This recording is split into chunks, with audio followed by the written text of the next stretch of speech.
can get your certificates. We have a very timely and relevant topic today as we learn more about the COVID-19, what our public health experts are doing, and what can we do in terms of policy making. But before that, let us first watch a short video to be followed by Ms. Patricia Ann Medina, the Pagkalinga chairperson, for the opening remarks.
Si Dr. Mendoza-Dancel, gusto ko pong magpasalamat sa lahat ng tumulong at tutulong pa para sa mga ospital sa Laguna. Thank you po. Magandang araw po sa ating lahat. Ako po si Dr. Bernardino Alberto II. Ako po ay isang orthopedic surgeon sa Los Baños Doctors Hospital. Ako po ngayon ay wala ho sa ospital at sumusunod po tayo sa Enhanced Community Partner. Ako po at ang buong Los Baños Doctors Hospital ay taos-pusong nagpapasalamat sa mga pinili niyo po na personal protective equipment sa amin. Ito po ay sobrang malaki ang matutulong lalo na po sa aming mga frontliners. Sana ho patuloy pa rin ang inyong at wala akong sawang pagtulong sa amin at tuloy-tuloy pa rin ho ang aming laban sa COVID-19 at alam ko po na sama-sama po natin itong malalampasan. Muli po, maraming salamat. Hi, ako si Alexandra Tagus, psychiatrist sa Los Baños Doctors Hospital. And thank you sa lahat ng tulong. Need it, protect our frontliners.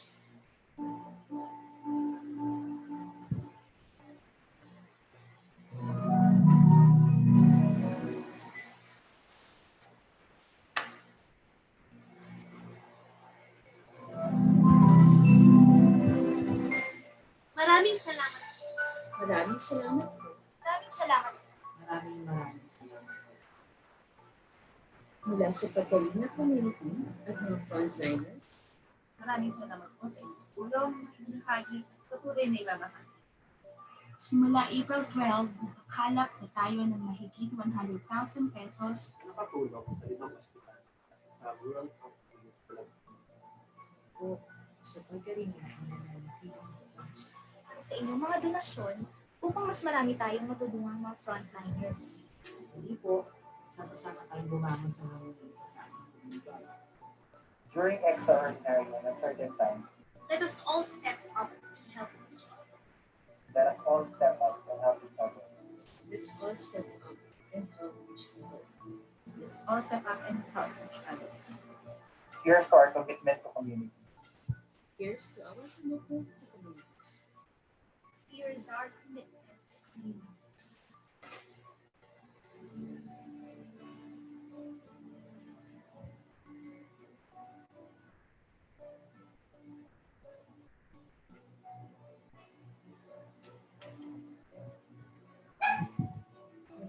Maraming salamat. Maraming salamat.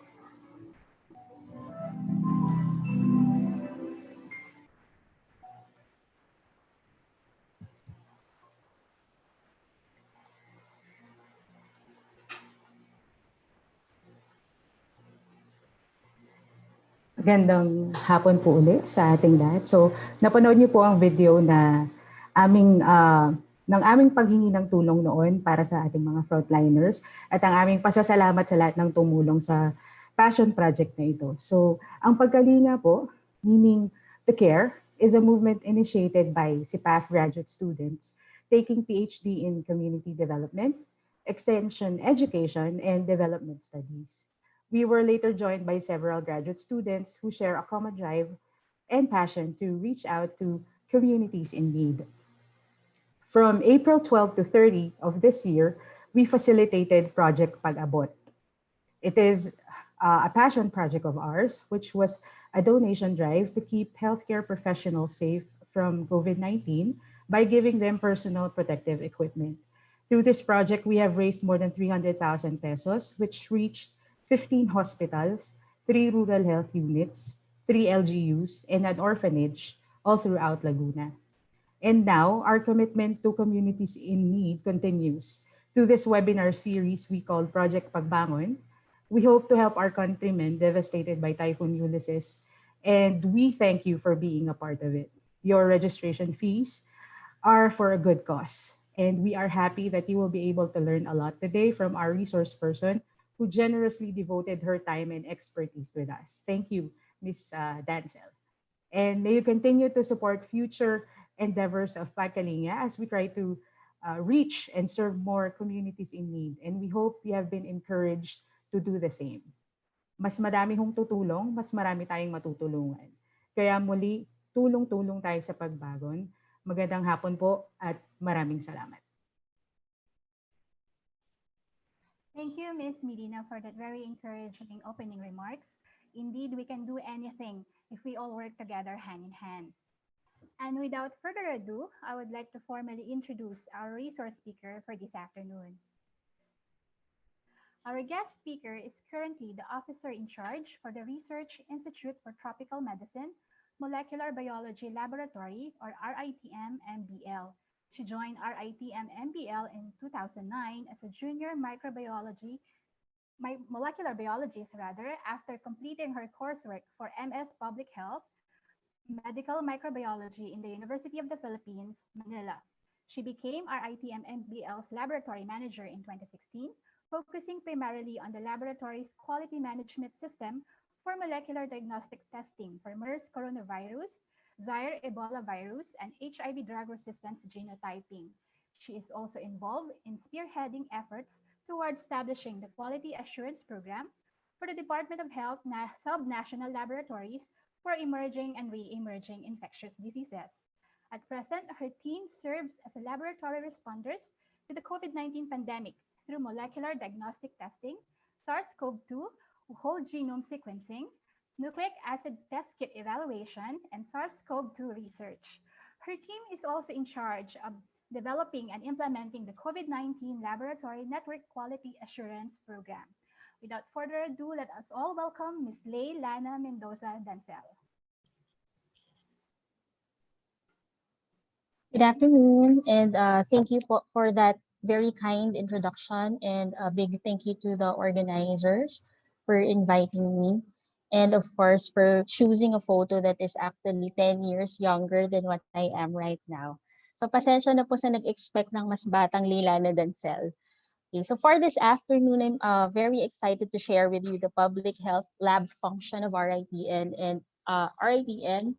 I'm sure all of you are familiar with RITM. Know RITM as a place to get treatment for dog bites, cat bite, or snake bite. No, but RITM has other functions which we will be looking into in a while. So am I allowed to share screen na po? Yes po, yes.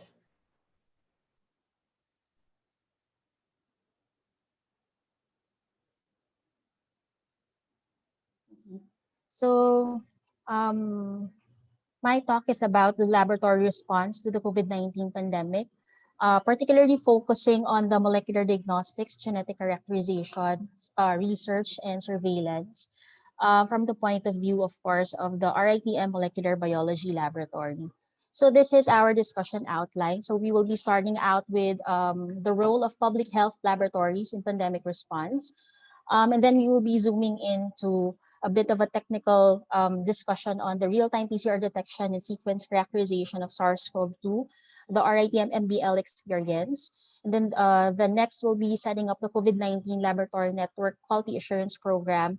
And then lastly, the research and the research agenda of the RITM Molecular Biology Laboratory.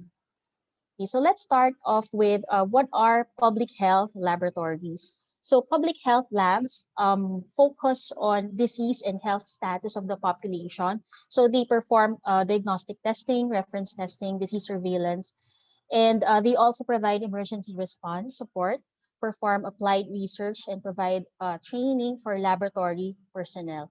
So here in the Philippines, no, so ang local counterpart ng public health laboratories internationally is the national reference laboratories. And there are 12 national reference laboratories for infectious diseases in RITM. So here you have, I've listed the 12 NRLs. So we have the emerging and re-emerging bacterial diseases, enterics, antimicrobial resistance surveillance, influenza and other respiratory virus pathogens, malaria, measles, rubella, dengue, polio, TB, PTIs, rotavirus mycology. We also have 4 WHO recognized laboratories. So these are the National Japanese Encephalitis Virus, National Measles Lab, Polio Lab, and the Malaria Diagnosis Laboratory, which is the WHO CC for malaria.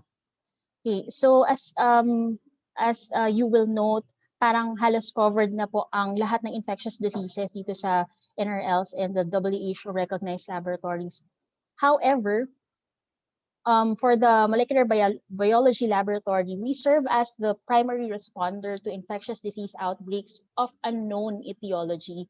So for infectious diseases that are classifiable among the 12 NRLs and the WHO recognized laboratories, these would be handled by those laboratories. But every time there would be a pathogen or an infectious disease of unknown etiology, so hindi pa alam hindi matukoy kung anong pathogen ito, babagsak po ito sa RITM Molecular Biology Laboratory. So we specialize on the use of molecular biology tools for research and diagnosis of pathogens of public health importance. Okay, so we serve as the core facility of for molecular biology at RITM. So this just means that laboratories who do not have the capacity to perform PCR work or molecular diagnostics work within their respective departments can access the facility to perform their work here.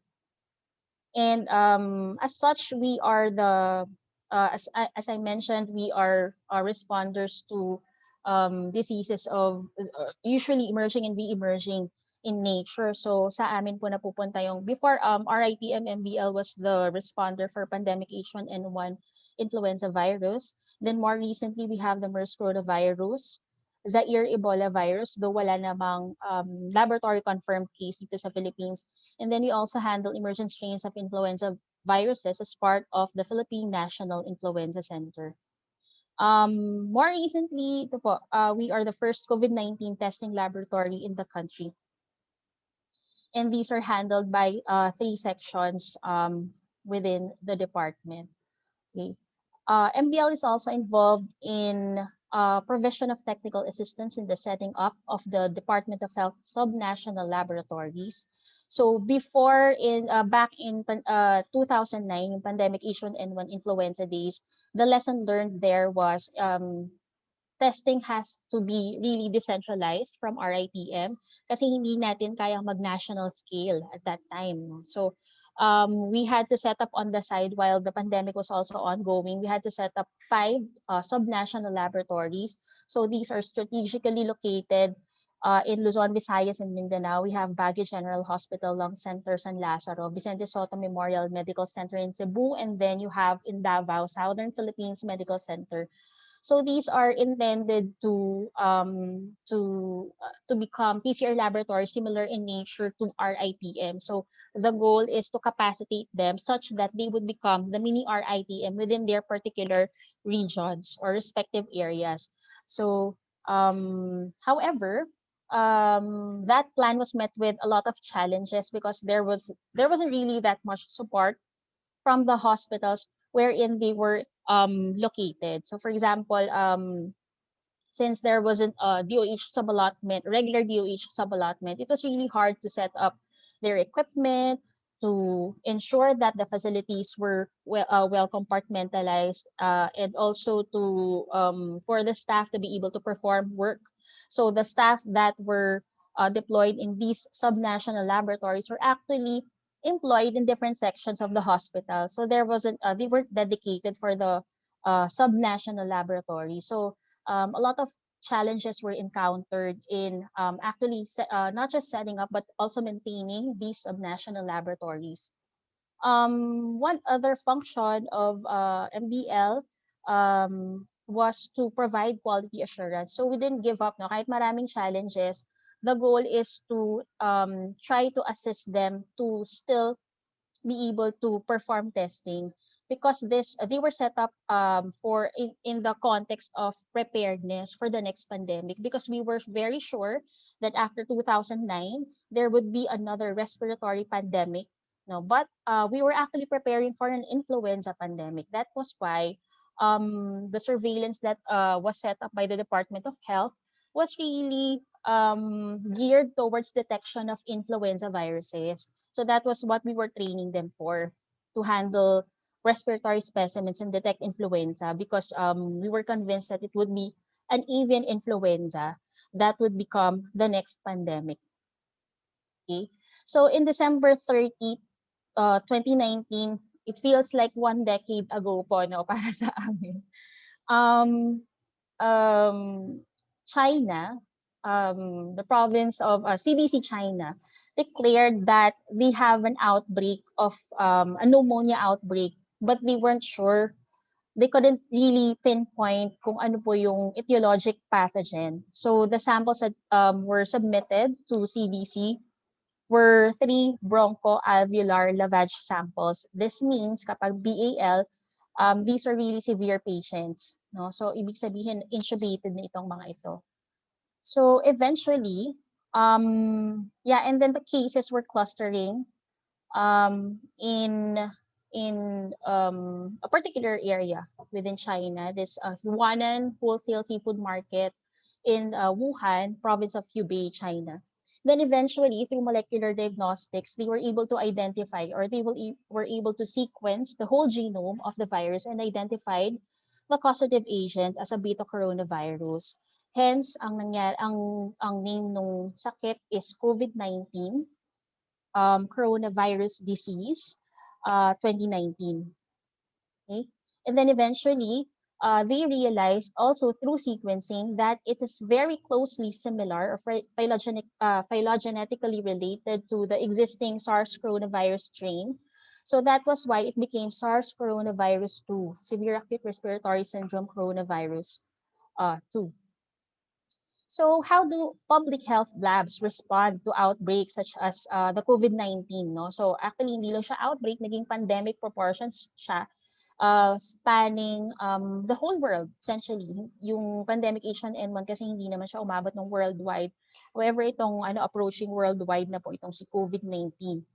So this particular this busy slide shows you the what was happening na the timeline of events at RITM from December 2019. So when CDC China declared that they have a pneumonia outbreak, RITM was already planning on how to respond to this coronavirus outbreak. So in January, we were already watching out for WHO guidelines on what particular testing algorithm will be implemented. No?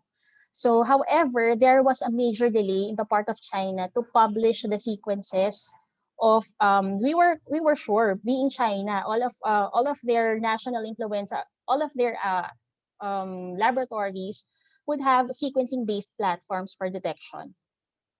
And but they delayed the publication of the sequences. So there was a public clamor for them to publish those sequences because those sequences are important for development of diagnostics. Because at that time, if we didn't know what kind of pathogen that would be, we will not be able to develop the diagnostics. We will not be able to prepare. Uh, we will not be able to screen the population. Okay, so when they published the sequences, we were able to immediately obtain the necessary primer sets because WHO immediately published an assay that will help other laboratories to come up with their own assays as well. So, but prior to that, we were already screening pneumonia cases that were coming in back in January using a respiratory virus pathogen panel. So hindi pa siya SARS coronavirus 2 specific because we didn't know. But when we were able to set it up, then we were able to do diagnostics for that is specific for SARS coronavirus. Okay, so then in February, so January nagkaroon tayo ng mga first positive cases, no? So dumagsa na ngayon yung samples. However, it was just MBL who was testing. So the top bar, as you can see, only RITM MBL was responding at that time. And then going to March, no, as you will note, the sample spiked to 9,689 in that particular month. So RITM-MBL, the testing capacity of the laboratory based on its manpower, its facility, and its the number of its equipment is just processing of 300 samples per day.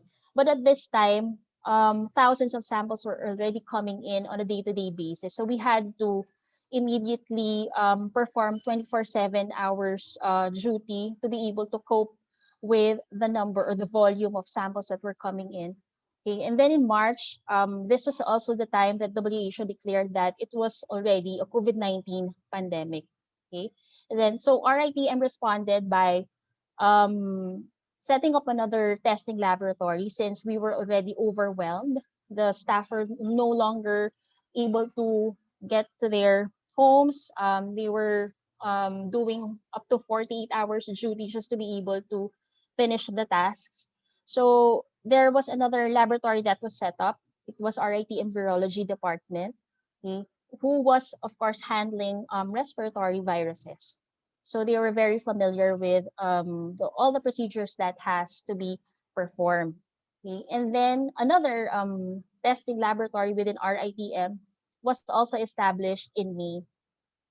So as you will note also from this slide, not just testing was RITM was not just performing testing for SARS coronavirus because RITM was also the point person or the technical counterpart of the DOH in terms of assays, the testing algorithms and guidelines, biosafety, laboratory assessments. So they realized that other laboratories have to be activated. So the next in line would be the subnational laboratories. So we had to train the subnational laboratories with the SARS coronavirus 2 specific assay so that they can implement the assay or test their particular regions, okay, the samples from their particular regions. We were also doing sequencing because it was necessary to perform SARS coronavirus 2 sequence characterization just to look at the genome of the virus and be able to compare it with the virus strains that were present in other regions or in other geographical locations. So aside from that, we were also doing product evaluations. So it became necessary. So there was a major shortage in the supplies for testing reagents, not just PPE. So as you will, if you will remember, there were a lot of talk about us running out of supplies, reagents, and then that was the time that Chinese kits came pouring in. So a lot of them were donations. So it was necessary to have a quality assurance program such that we will be able to look at the performance characteristics of these kits and not be generating false positives or false negatives because that will defeat, of course, the contact tracing that was being done and further compromise the public health. So with that said, our work became multi-pronged. So aside from molecular diagnostics, we were doing laboratory network quality assurance, training, and technical assistance provision to all the COVID-19 testing laboratories that were being set up.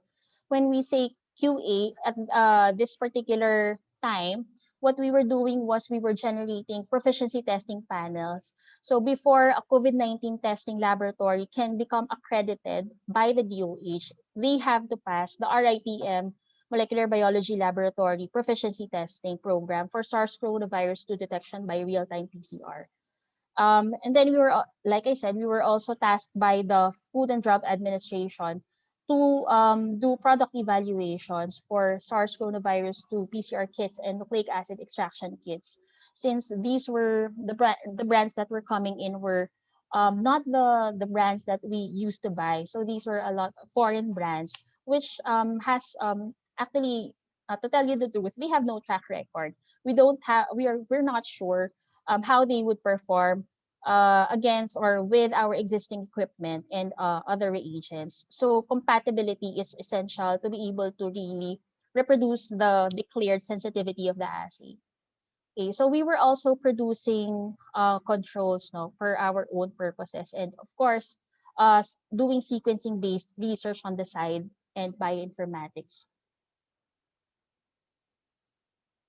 So let us now look at, so that was an overview of what happened and how RITM MBL responded. So how do we really utilize molecular biology tools to detect outbreak pathogens?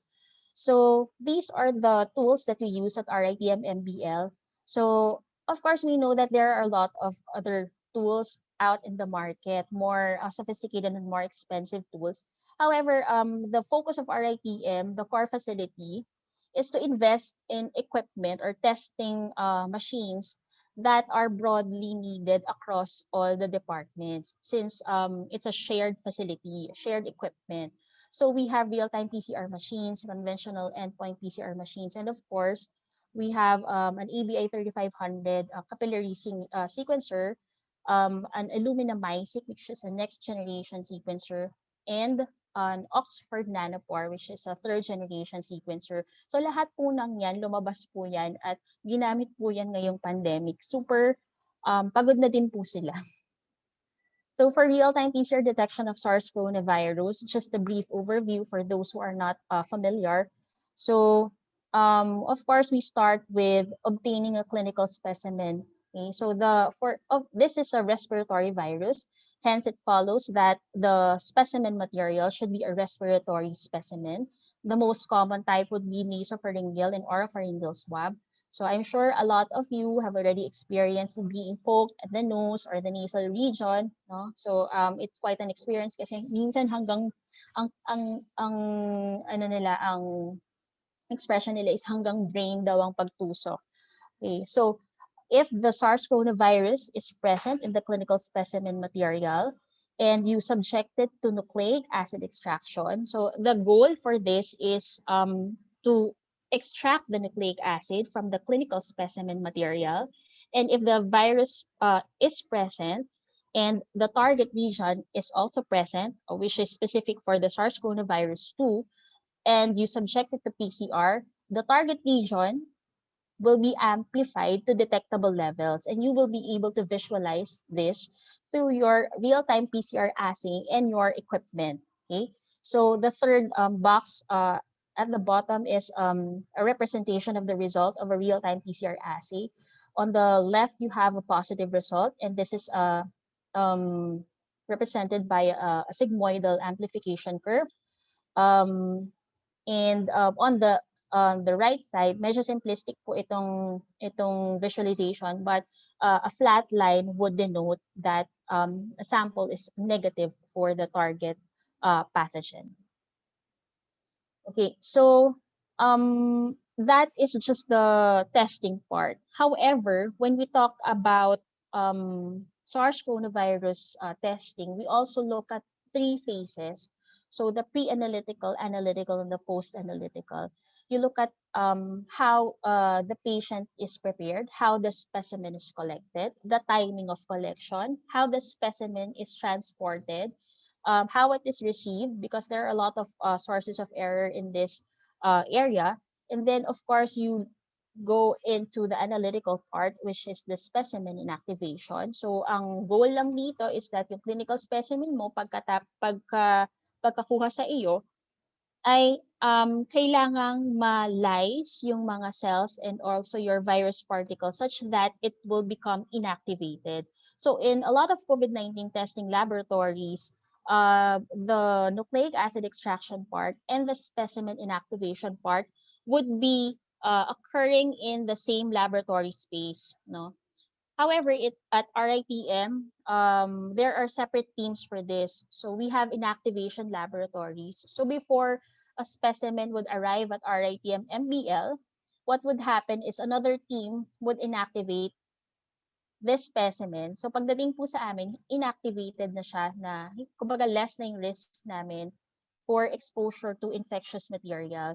So the inactivation team are those people who have attended advanced training for biosafety, so that they are familiar with handling high risk pathogens for the institute. And that, of course, post-analytical phase is also equally important, no? Hindi lang yung sa pre-analytical, hindi lang yung nakakuha ka ng tamang specimen at nadala mo siya sa laboratory ng tama yung condition niya such that na-protect mo yung integrity ng specimen. At hindi lang din importante na ma-execute mo properly yung test. But it's also, of course, equally important na tama yung result na nire-report mo at tama yung record keeping, because if you fail on that particular step, then the whole thing is a failure. So all of these phases of testing are important. And traceability, quality, and biosafety should be maintained for all phases of testing. Okay, so not all SARS coronavirus 2 RT-PCR tests are created equal. Okay, so right now there are a lot of brands in the market, and WHO is actually, or the regulatory agencies are having a hard time keeping track of all the different brands that are already in the market. So proper test selection and test performance verification is very important because magkakaiba po yan ng performance. Magkakaiba sila ng analytical sensitivity or yung the level at the concentration level at which kayang makadetect ng assay mo. So some would be able to detect at a very low concentration, some naman very high. So you don't want that. So gusto mong makakuha ka ng kahit yung weakest na positive, dapat makuha mo. So ibig sabihin nun, mataas ang analytical sensitivity ng assay. Then some naman would have low sensitivity. So and then analytical sensitivity is also different from diagnostic sensitivity.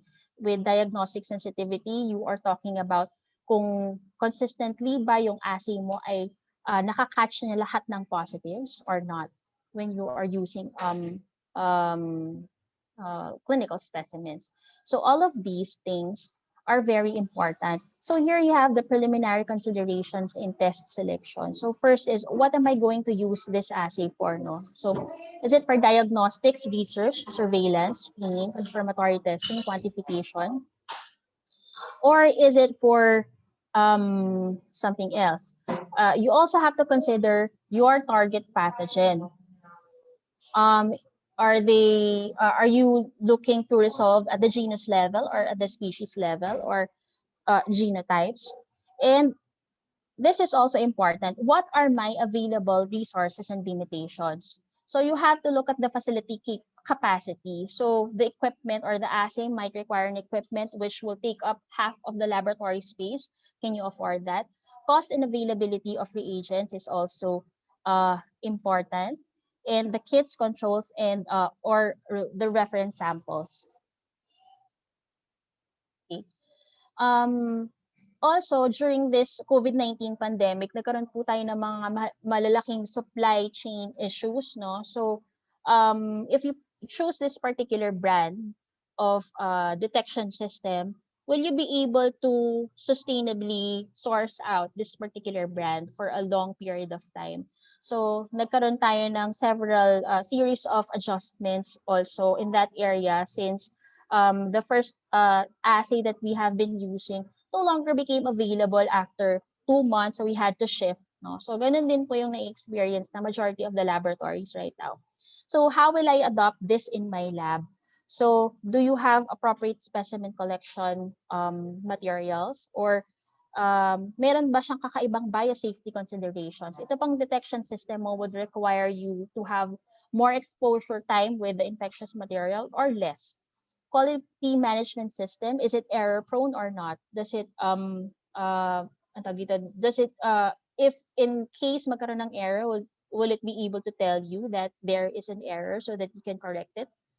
Lastly, compatibility with other equipment and reagents. So that is also very important because as I mentioned earlier, incompatibilities with any of your materials, kung yung equipment mo or yung assay mo or yung iba mong testing materials, it can compromise. It can lead to false positives or false negatives. So that is also very important to check. Okay. So for RITM, what we look at are specifically the following. So let's look at the approval by regulatory authority. So we look at is it already USFDA approved or is it included in the WHO emergency use listing because they have already pre-checked all of the performance characteristics. Okay. So they checked that the level of validation data that was submitted by the supplier, or in some instances, they also retest the data, the laboratory data, for let's say, for example, for limit of detection or diagnostic sensitivity. For RITM, we consider a kit to be acceptable if the limit of detection is 100 to 500 copies per mil or better. Okay, so mas mababa, mas maganda. Kasi ibig sabihin nito, mas makakadetect ka ng mas mababang concentration ng virus, which is good. Because you don't want to tell a patient that negative po kayo, yun pala, hindi lang kaya ng assay mo mag-resolve ng weak concentrations of virus particles in your clinical specimen. Or analytical sensitivity, dapat walang cross-reactivity with any of the related viruses. When you say that it's positive for SARS-CoV-2, it shouldn't test positive also for influenza. I mean, it shouldn't be cross-reactive. Hindi siya dapat nalilito sa kanyang target. So diagnostic sensitivity, we consider an assay good if it has a 98 to 100% diagnostic sensitivity and diagnostic specificity. So for this particular criteria, there is also HTAC. It's also Health Technology Assessment Council that provides technical recommendation to the IATF with regards to the performance of diagnostic tests. Actually, yung requirement nila is 99%. So there are, because of supply issues, minsan hindi yung mga laboratories, yung ibang COVID-19 laboratories, hindi sila makasource out ng ganong level ng diagnostic test kits. Okay? So also yung na-mention na natin yung feasibility and the cost effectiveness, it should be compatible and should fit the technical specifications as described above. Okay. So WHO also has came out with recently lang nga September 28. So actually medyo late na po ito. So all this time, what RITM has been doing was perform its own verification studies and decide on matters of what is acceptable or not because there was no WHO recommendation at that time. So right now, the acceptable criteria for sensitivity is greater than 95%. This is for RT-PCR tests. So iba pa po yung for antigen and antibodies. So of course, less yung sensitivity talaga nila normally. So iba din yung acceptable and desirable levels for this for other diagnostic tests.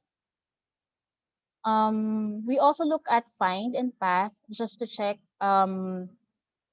to verify or to compare our data, the data that the laboratory produces in terms of performance verification, no? Kasi not all COVID-19 laboratories already have the capacity to perform assay verification. So majority of these are really new labs, as in it's their first time that the staff, they just set up their facility, kaka-construct lang, um, kumuha sila ng staff and then they had it trained here. So they're not yet familiar with other aspects of diagnostic testing and quality assurance. So what RITM does is to provide this particular service for the benefit of other COVID-19 testing laboratories. And if there are staff from COVID-19 testing labs in the audience, I would just like to point out that the data is shared in the RITM website. You can look at the kit evaluation data for cartridge-based PCR, nucleic acid extraction, VPMs, antigen tests, and antibody tests. Actually, ongoing pa yung din sa antigen and antibody tests. But we would just like to point out, as what our good director mentioned, that the kit evaluation results from RITM is only one source of information, and decision makers should take into account all available data and technical input from other health authorities, such as the World Health Organization. Okay, so now let's look at that was real-time PCR-based detection of SARS-CoV-2. So let's now look at the sequence characterization of SARS coronavirus 2. So it's important to perform sequencing or genomic sequencing of SARS coronavirus 2, since viral genomic sequence data may reveal the distribution patterns of virus circulation and viral origins in the country.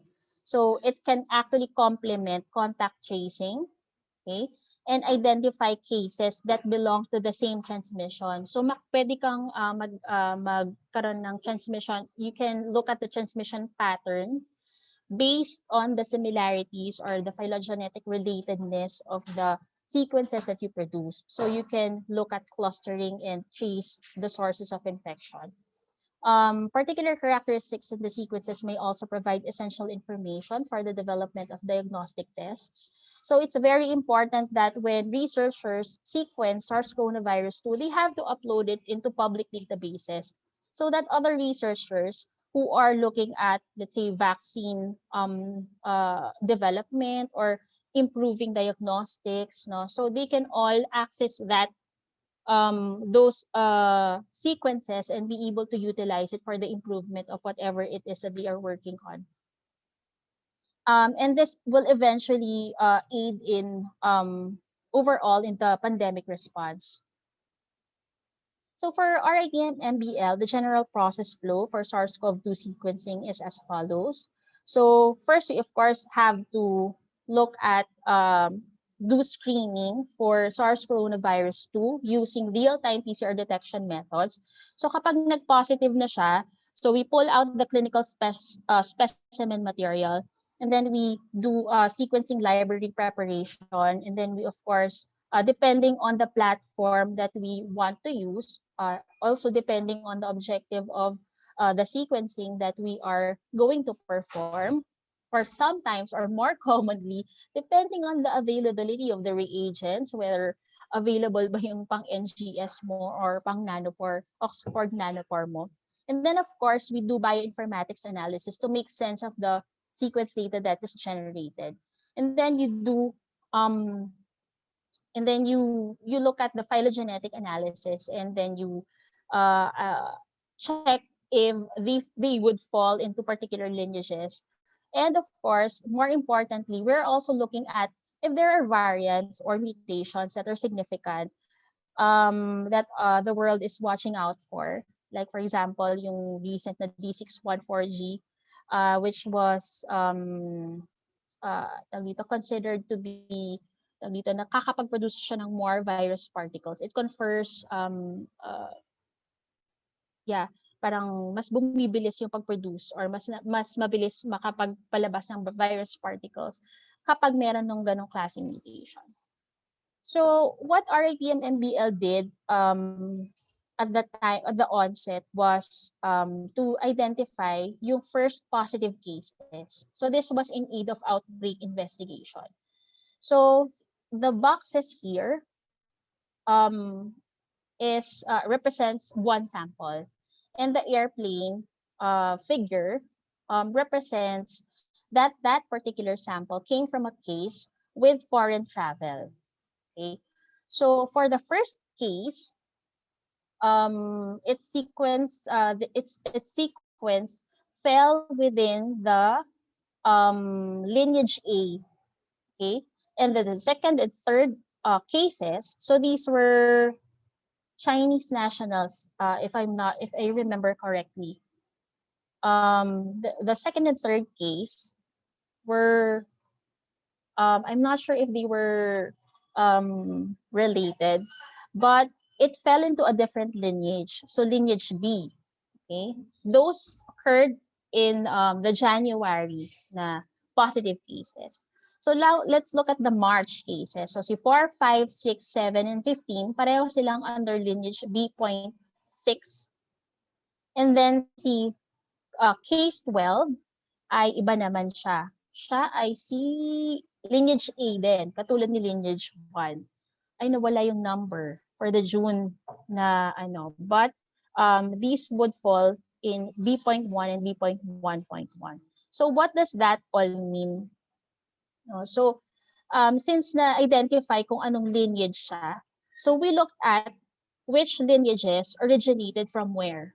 So lineage A and B were original strains coming from China, okay, but were eventually reported globally.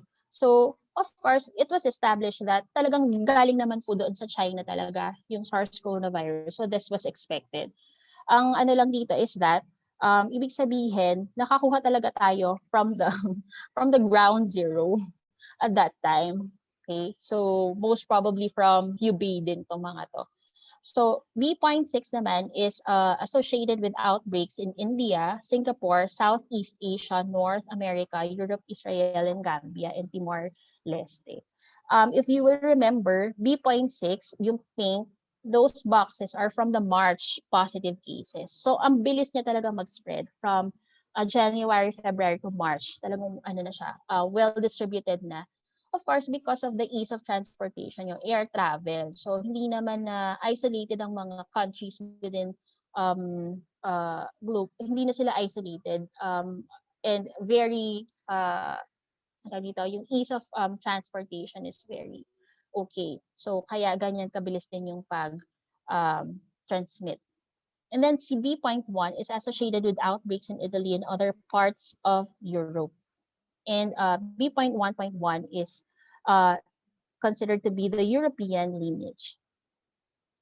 Okay. So we already discussed about the tools that we use in outbreak response in the molecular biology laboratory. So now let us move out. No? So like I said, we are no longer the sole COVID-19 testing laboratory. Actually, sobrang dami na po. And it already became a laboratory network of sorts because there is sharing. So what is the role of laboratory networks in outbreak response? So members of a laboratory network benefit from sharing of information resources, testing resources. Okay, so ganito po yung nangyayari right now. So this laboratory would report to DOH na kulang na po siya ng ganitong pang-test. So DOH would deploy test reagents, kung ano man yung pangangailangan niya para makapag-continue siya ng testing. And essentially, if you are not responding, so kunyari inter-pandemic period, the bigger the laboratory network is, the bigger the country's capacity for broad screening for infectious diseases is. So, better talaga if you have a lot of responding laboratories. So this is one of the positive effects of the COVID-19 pandemic because we instantly have a lot of PCR-based laboratories that will be able to respond. Now, wag naman sana kung magkaroon pa po ng isa pang ganitong klaseng sitwasyon. Okay? So, we will not be, unlike back in February and March where we were caught off guard with the overwhelming volume of the samples. So, kung magkakaroon pa po ng isa pang ganitong klaseng sitwasyon, we should expect that to have a more efficient response in terms of screening and contact tracing, since there are already a lot of laboratories across the country which can accommodate these testing. Okay, so before COVID-19, we only have the national and subnational laboratory network for emerging and re-emerging infectious diseases, that is RITM, and then the 5 SNLs. Now, this 2020, we have a 176 strong laboratory network. Okay, so we classified them according to two kinds of detection systems, which is the regular RT-PCR plate type testing, and then the rapid cartridge-based testing. So wala pa dito yung mga antigen and antibody testing, kasi hindi pa naman yun right now nilalabas si DOH as a recommended testing platform. Okay? So essentially, this network, we are actually in the process of really establishing the linkages between these laboratories so that we will be able to move from point A to point B to strengthen the network such that we will be better prepared for the next one. And right now, mas maging efficient yung response ng buong network for this particular pandemic. So why is quality assurance important for a laboratory network? Of course, I'm sure you would already have an idea. So quality in clinical diagnostics is of course very important, as this has a direct impact in patient care. Okay, so if you release a false positive result, of course, magiging ma-overmanage mo yung pasyente. If you release a false negative result, then the patient will not get, might not get the care that he or she needs. And in the overall, in a bigger perspective, accurate and reliable laboratory results are crucial in the decision making of clinicians and public health laboratories. So if you release a false positive, then magkakaroon siya ng contact tracing and quarantine, which might be resource intensive, so unnecessary. So magkakaroon siya ng impact not just to the household but to the community. Kung hindi mo naman masabi na positive yon, hindi naman may initiate yung tamang public health intervention measures that should have taken place, and transmission or broader transmission will occur. So laboratory quality management system should really be implemented in each and every single laboratory. And this is exactly the problem that we have right now. No? So all these COVID-19 testing laboratories, yes, they passed the PT. Okay? Yes, they have a good facility kasi na-assess sila and compliant sila sa requirements ng Department of Health regarding the compartmentalization and unidirectional workflow. Yes, may training yung staff. But if they don't have a quality management system in place, it is bound, errors are bound to happen. No? So hindi mo siya masusustain, hindi mo make sure that on a day-to-day basis, kahit magpalitan ng tao, masusustain mo na quality, accurate yung results na ma-generate. And quality assurance is important, no? It's an important component of laboratory quality management system, and this refers to an entire set of processes that encompasses the pre-analytic to post-analytic phases of testing, so that you will be able to achieve an accurate and reliable laboratory test result. So napakarami pong pinagdadaanan ng bawat isang pirasong SARS-CoV-2 coronavirus SARS-CoV-2 na result, na patient result, before it actually reaches your hands. So in quality assurance, it is important to look at, like I mentioned before, all phases of testing. And we should note that there are many factors affecting the outcome of a PCR run. For this pandemic, we also noted that a lot of people would pit one lab to the other. So sasabihin niya, nagpa-test ako dito sa laboratory nito, positive ako. Pagdating dito sa kabilang nagpa-test ako doon sa kabila, negative ako. There are many factors affecting the outcome of a PCR run, and we will be looking at it later, no? So so the main point is that there has to be a quality management system in place. Kasi labs run on the integrity of the testing that they perform.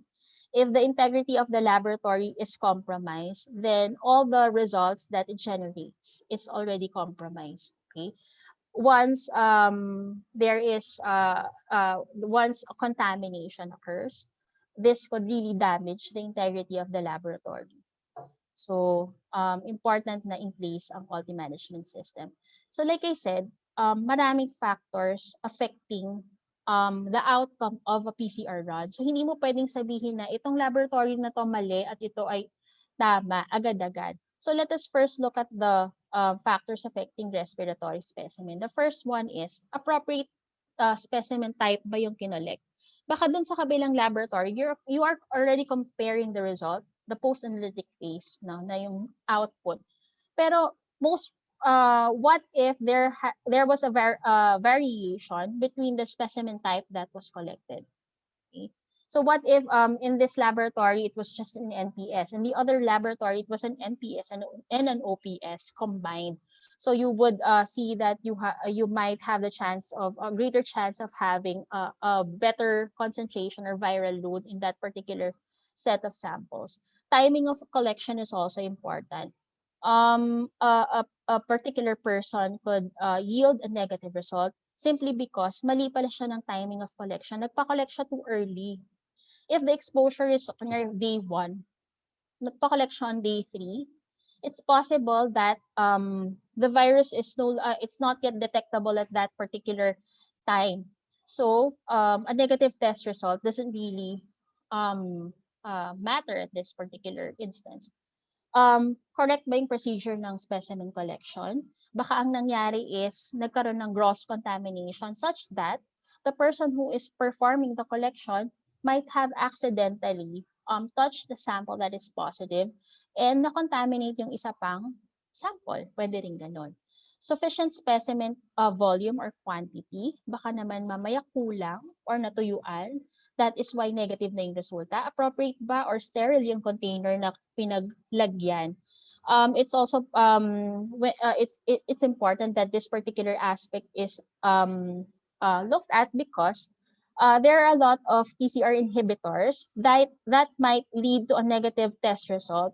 If, for example, makontaminate siya ng inhibitor, positive pala siya, pero nag-negative siya kasi nagkaroon ng contamination ng inhibitor yung kanyang sample. Yeah, excuse me. So, important na ma-maintain yung integrity.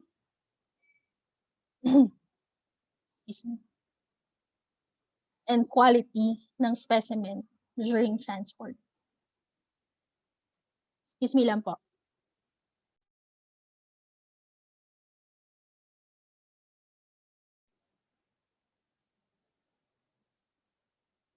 Sorry, I'm not used to speaking for long periods of time already.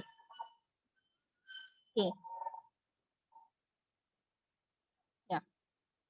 And the nucleic acid extract, the extraction methodology also matters. So like I mentioned before, there are already a lot of extraction kits available. Some would be more or somewhat might be superior in terms of yield, nucleic acid yield, than the others. So that could already be a source of variation.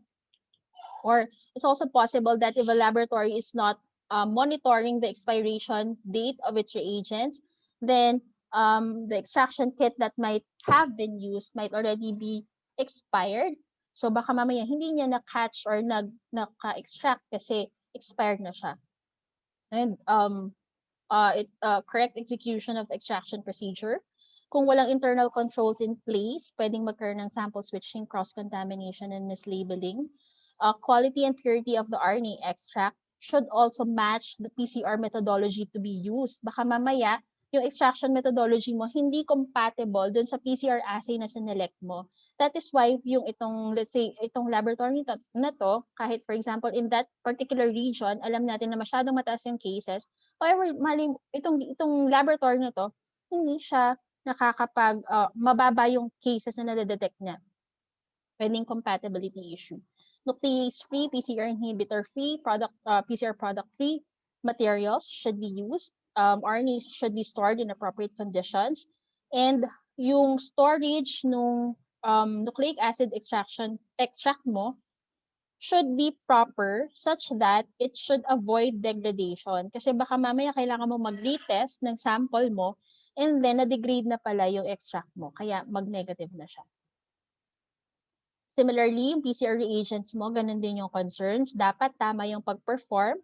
Quality of PCR reagents have to be maintained. Dapat you have, if you ordered a lot of reagents, then you should be able to store them properly. Tama dapat yung temperature. Otherwise, you might lose the quality over time. And we have also been observing a lot of lot-to-lot variation. So for example, this particular brand of PCR kit was verified to be of good performance. However, not all lots are of good performance sometimes. So kailangan nagmo-monitor din yung laboratory ng particular lot na ginagamit nila for each particular PCR assay that they run so that they will be able to detect lot-to-lot variation and pull out the non-functioning or parang substandard lot from their stock if ma-detect nila yon.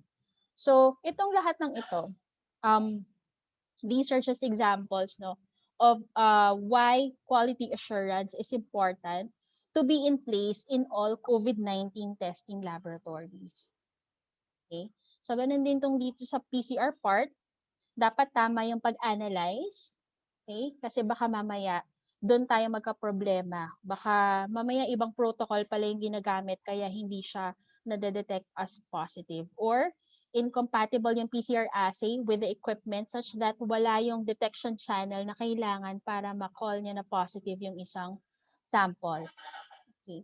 The laboratory personnel must be qualified, experienced, must have the relevant experience and training, and should exhibit competency for SARS-CoV-2 detection, and contamination control, quality control, error troubleshooting, and compliance to GCLP and lab SOPs. For the laboratory facility, it's important na compartmentalized siya to prevent contamination from your PCR product. Kasi with PCR, you are amplifying, okay, the target region into billions of copies each run. And if you do that for several samples per day, and we have been doing this since January, if our laboratory does not have, is not properly compartmentalized and we don't practice unidirectional workflow, then contamination will occur and lahat po ng samples natin pwedeng mag-positive pag nagkaroon ng ganitong occurrence. So that is why we are strict with in terms of assessing the facility of each COVID-19 testing laboratory. So this is just an example of the clean area and the dirty area na kailangan for laboratories. And these are the laboratory quality management system essentials for the laboratories no na tinitignan kada pupunta doon for assessments. So the laboratory network quality assurance program that we are trying to develop right now and implement by January 2020 aims to ensure that accredited COVID-19 testing laboratories provide accurate and reliable results and reduce the risk of errors. Okay? So ang goal is dapat kung ano yung quality standards na sinusunod dito sa RITM should also be implemented across all COVID-19 testing laboratories. Okay? Kasi pinarami natin yung magte-test para ma-unload si RITM. Pero kung hindi naman papasa yung quality ng output, then that would defeat the purpose of expanding the network or the testing capability of the country. Okay? So the second one is to ensure proper and regular implementation of the quality management system. So they should have evidence that they are doing it on a daily basis. They should be recording it on a daily basis, and all of their staff are familiar with how to implement it. And then the third is that we have integrated the QA program in licensing. So next year, if hindi sila during the assessment that we will be performing and proficiency testing, if COVID-19 testing laboratories fail to pass the criteria, then the recommendation that coming from us might not be favorable for the reissuance of their license. So meron siyang kaukulang penalty kasi hindi sila makakapag-operate. And tama lang naman po 'yun kasi we deserve quality assured test result. So this is the program that we have developed. So there are key performance indicator and laboratory quality indicator monitoring system that will be in place, and we will be looking at the trends on a daily, weekly, monthly, and annual basis across all of the COVID-19 testing laboratories, and they will be subjected to annual proficiency testing. The proficiency testing also coming from the molecular biology laboratory. We will also be performing laboratory assessment and then eventually um, evaluating their overall performance for submission to HFSRB kung i-recommend sila for relicensing or not. Okay.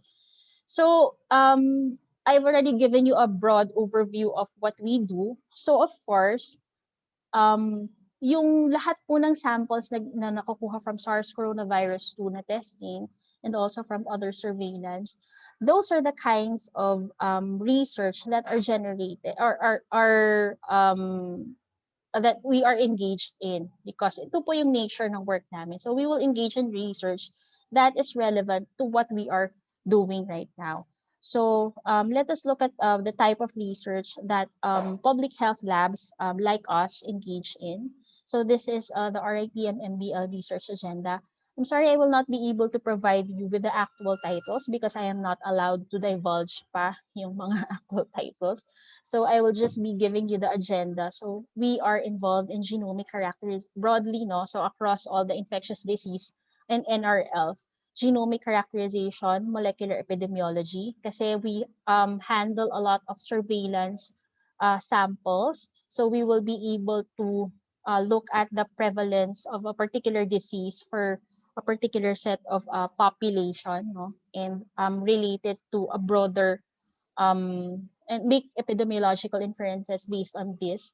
And then we also are engaged in diagnostics. So we are also of course engaged in assay development.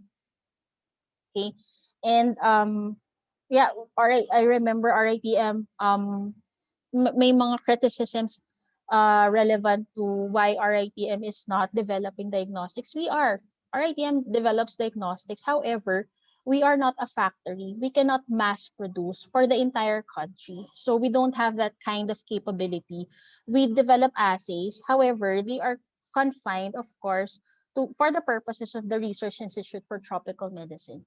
We are also engaged in metagenomics. So let's say, for example, right now we are into metagenomic sequencing of MERS coronavirus negative samples. So since we are engaged in MERS coronavirus surveillance as well, all the samples that test negative for MERS coronavirus, we check the sequences through next generation sequencing. So ano ba yung nangyari? Bakit nagkaroon siya ng sakit?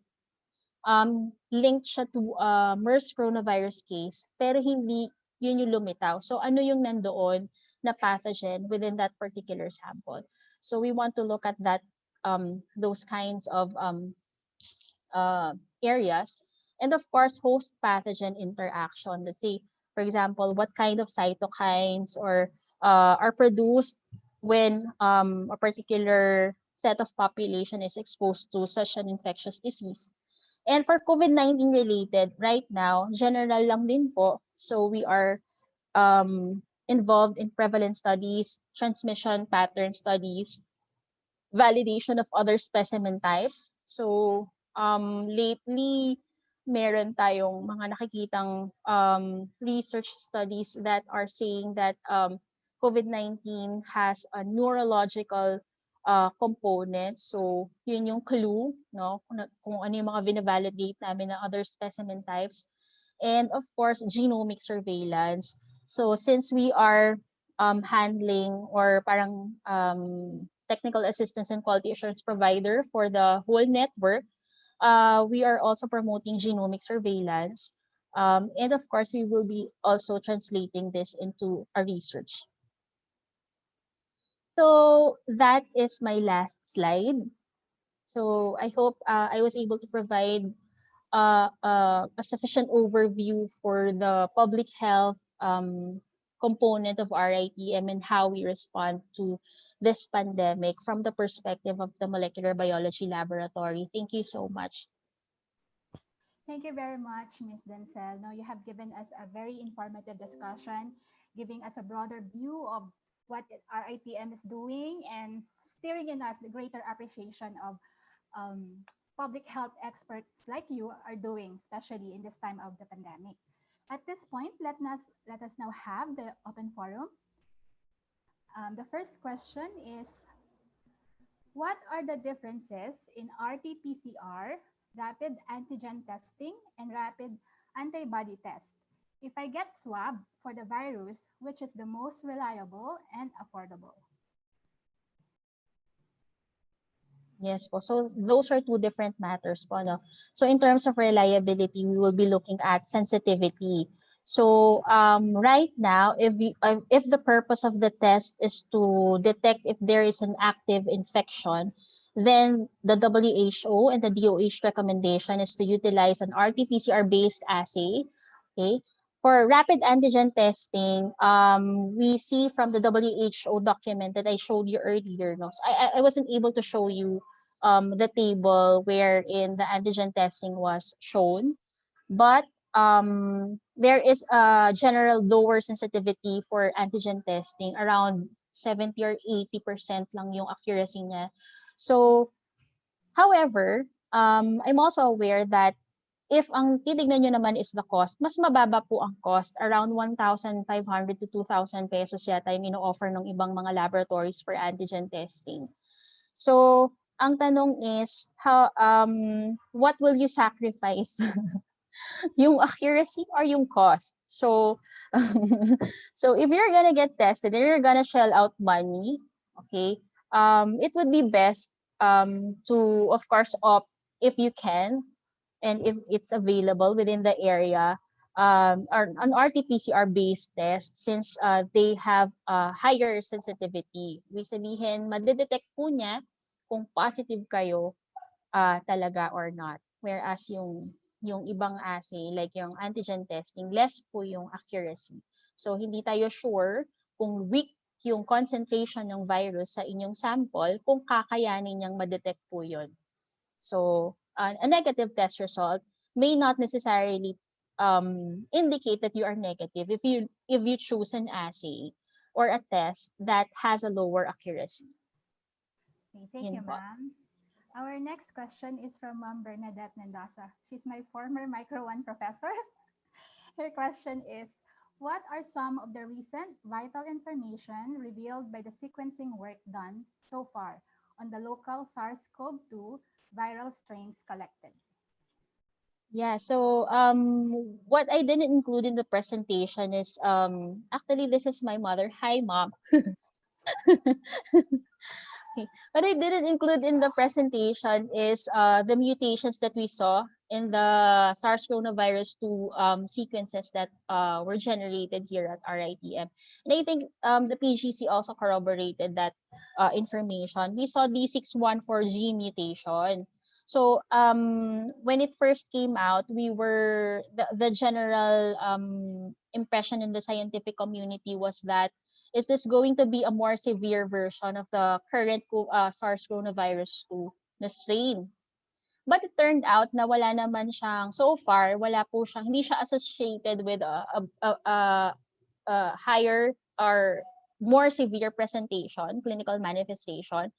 But what they saw was that mas madami yung virus particles na na-generate, at ang ibig po sabihin nito, mas higher yung transmission since mas malaki yung viral load.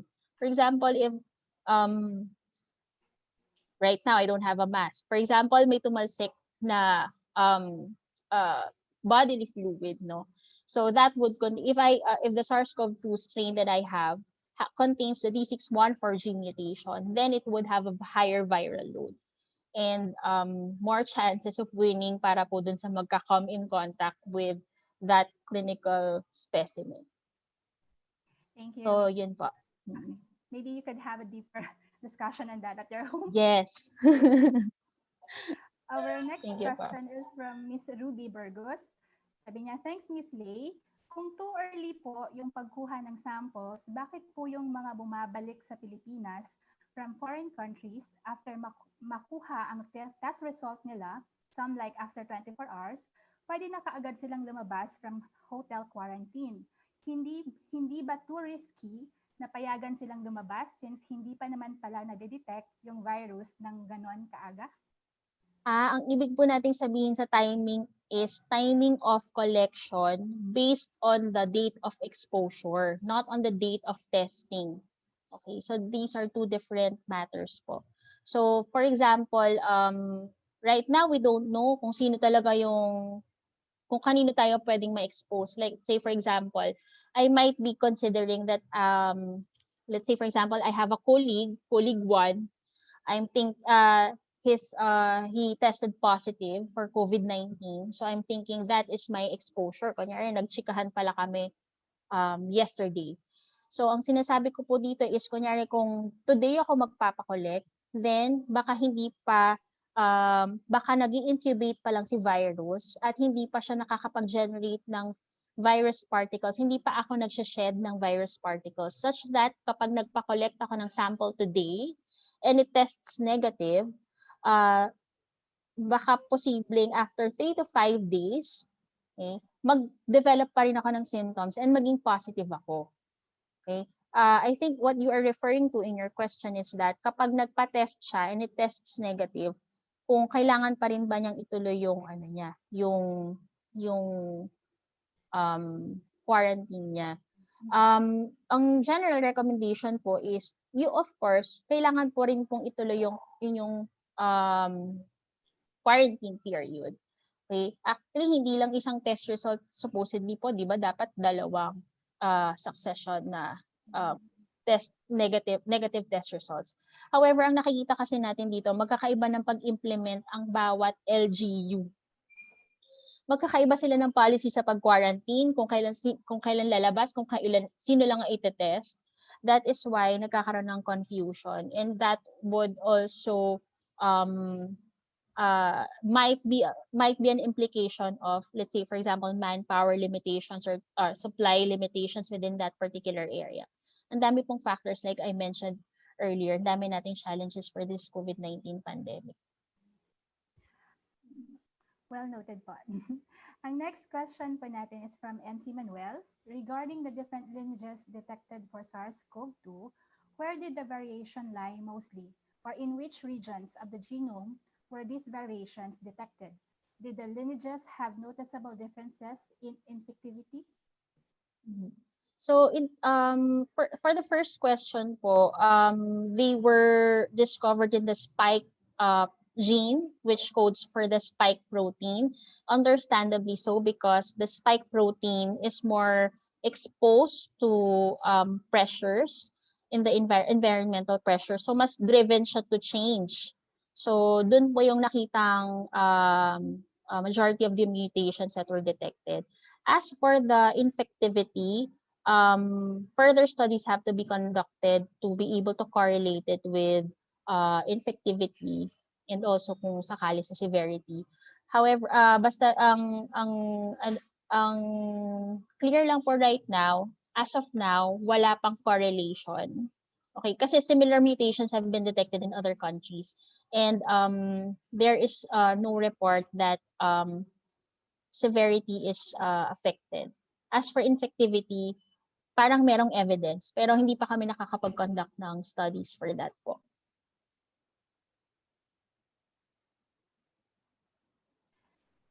Thank you. The next question is from Patricia Ann Medina. Can other respiratory viruses be detected from the same sample that you use in COVID testing? Yes po. Specifically for RITM, we bank the residual samples. So since we are research heavy dito sa RITM, of course, yung pong mga samples na yon might eventually be used for research. Of course, subject to ethics approval kasi syempre lahat ng research natin kailangan dumaan muna ng ethics approval. But we bank the samples. So if you have assays for respiratory virus detection, then of course it can be used. Sana lang ma-maintain yung integrity during storage para maging viable pa siya for further testing. So that is also important. And we are also running out of cold storage equipment here at RITM sa sobrang dami po ng samples. Yun na po yung nagiging problema ngayon. Freezers, please. Okay. So with that concern, I would just like to ask, aside from funding, what other assistance from the government is needed so that RITM can sustain and expand its services to people? Actually po, aside from funding, of course, yun na-mention nyo na aside from funding, we are currently lacking in physical space because we have no room to grow already here in Alabang. Wala na po kaming pag-build. Kahit magbigay nyo po kami ng sandamakmak na pera, kung wala naman po kaming espasyo na pagtatayuan ng building for expansion of our services, then yun po yung major limitation din namin right now. And we've seen a lot of expansion also in terms of manpower sa bawat department dito sa RITM, struggling to keep up with the workload, and some of them are on 24/7 duty, so they have to double their manpower. So space is also a major limitation po. Yun. Pero yun, mukhang maraming collaborators, maraming donors, and they're maganda naman. So far, okay naman po yung support in terms of funding. Yung sustainability lang ng support din siguro in the future. Thank you. I would just like to read those who are thanking you for this informative webinar. I thank you din po. MC Manuel from Almira Magpawas, from Ms. Patricia Ann, from Ms. Jean Tanalega. Ms. Alexandra Palis, additional info from Ruby Burgos. Sa Australia, 14 days quarantine at pagka-11th day, ititest sila ulit. Opo. Magkakaiba nga ng implementation po. Ayan. Maybe just last two questions before we end the open forum. This is a bit of a personal question, though. Why did you pursue public health when there's a high risk of exposure to infectious diseases? I think the more the more relevant question is why do we stay? Because of course, minsan incidental lang yung pagdating namin dito na parang yeah, we are into viruses, we are into research, we are into diagnostics, we love new technology relevant to this pathogens. But yun po yung bigger question. Siguro po siguro ingrained na din dun sa background ng family, yung service, public service, galing din po tayo sa UP. So syempre malaki po yung bearing ng alma mater dun sa pag-ingrain ng culture of service to the public. So yun po. Yes, maraming salamat, Ms. Lee. Mabuhay ka.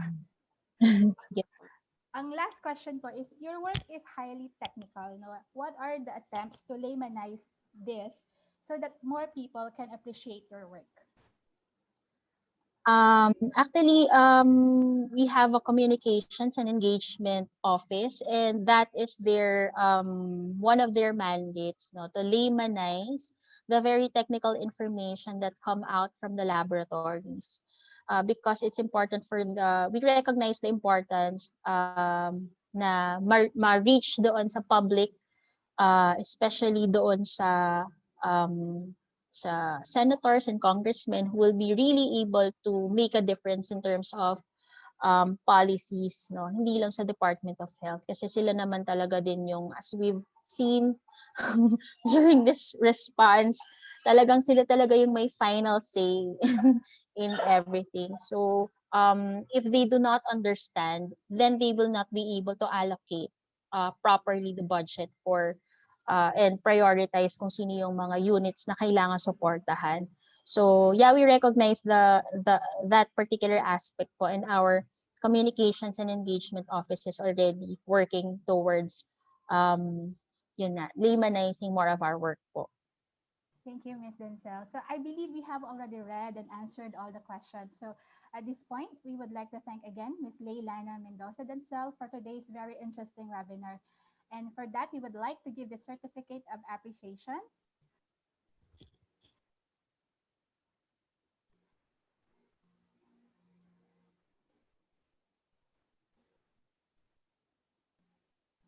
Let me read the citation.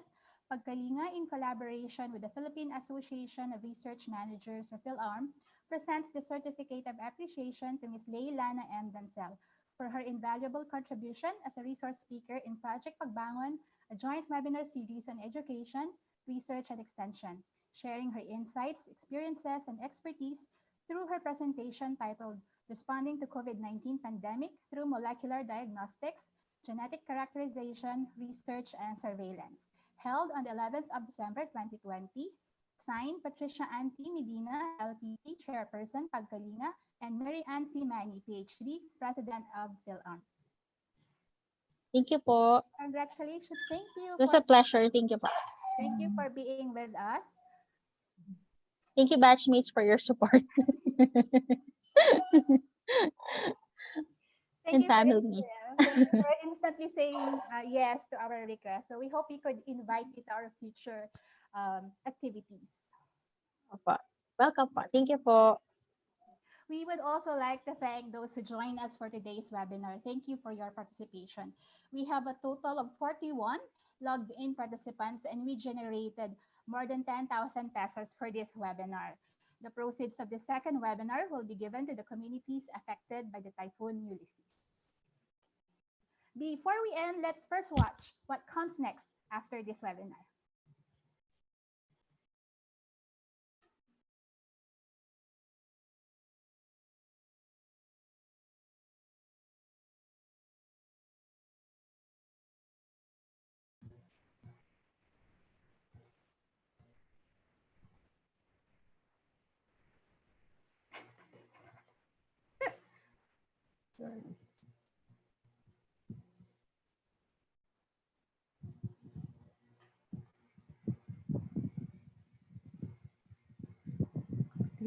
Where?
At this point, we would like to request everyone to open their videos so that we could have a group photo.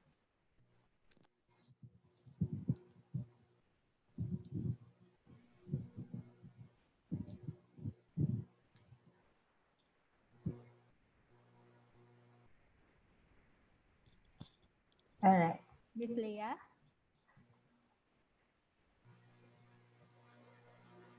Okay, ready, smile. 1, 2, 3. Next. 1, 2, 3. Next. 1, 2, 3.